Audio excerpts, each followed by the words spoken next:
Okay, Maggie Shofidia, maiden name was Margaret Julia Clark, born in Northern Ireland in the town of Ballymena in the Cottage Hospital. Okay, tell me how you happened to get all the way from Northern Ireland to Crossroads Church. Oh wow, there's a story. Well, I did all my sort of initial education in Northern Ireland. Then I went to nursing school in London and did nursing and midwifery. And at church where I was attending, I got good friends with a Nigerian family. And Fumi, the lady, decided that she would do a little matchmaking. So she, over the phone, over the internet, introduced me to her uncle. It's Michael Shofidia. And we got talking, and we enjoyed talking. So we then decided we needed to meet up.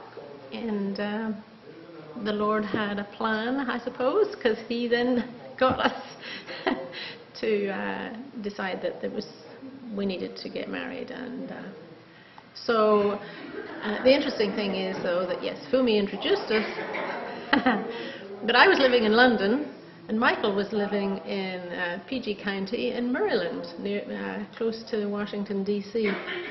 So when we decided that we were going to get married, we had to decide which country we were going to be in. So, of course, we prayed about it, thought about all the logistics, and I decided to move to the U.S. So that's... And your parents didn't object? Well, actually, that's interesting you should ask that. When I explained or shared my plan with my parents, my dad sent me an email, because they were living in South Africa. They sent an email, 2 pages of email, the first page of which was normal things I'd expect any father to ask, like, does he work, does he got good prospects, blah, blah, blah, what things do you have in common? And the second page was about cultural and racial differences, and what if we were to have children, would they not be disadvantaged being mixed race? And my father did actually quote an Old Testament verse where it admonishes the Jews not to marry those of different, well, my father understood it as a different race, a different people group, but in my understanding it's actually the Jews were not to marry non-Jews, i.e. it was a faith issue rather than a people group or a racial issue. I prayed for a lot of wisdom at that time because I wanted to respect my father's concern for me, but I asked him, I said, if you can find the verse in the Old Testament that says that it's a matter of race rather than religion, please let me know, because I need to know very soon. And after about a month he came back to me and honestly told me that he could not find the verse. And I think that probably is related a lot to cultural understanding, because I come from Northern Ireland where there are essentially 2 white races that are very different from each other. And then my father and mother went to live in South Africa, where there are at least 3 white tribes and more than 10 black tribes, all living in the Republic of South Africa. Over here. Okay. I'm sorry, but they're going to have people coming through here. Okay, very quickly. Yeah. One of the main things I want to know is our politics in this country right now are so divisive. And I've read about Protestants and Catholics. I could not understand how one would know one was a Catholic unless one told them. Is in your country now does the divisiveness still exist between Protestants and Catholics?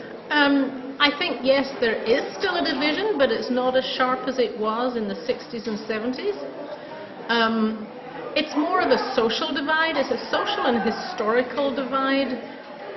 which happens to also be related to, you know, your allegiance, or your parents or your family's allegiance to the Protestant or the Roman Catholic side of the...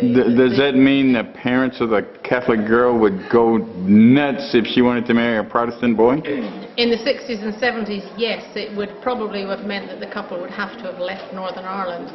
Now, it's not necessarily the case. It depends a little bit on the families, of course, and the community in which they decide to live. But I have a cousin who has married a Roman Catholic girl, and they seem to be accepted on both sides of the community. Okay, as an ending question, what do you like most about Crossroads Church? I love the variety of people that God has brought together in Crossroads. I think it's very special. It's unusual. Because, you know, let's face it, most people will gravitate to people that they perceive to be the same as themselves.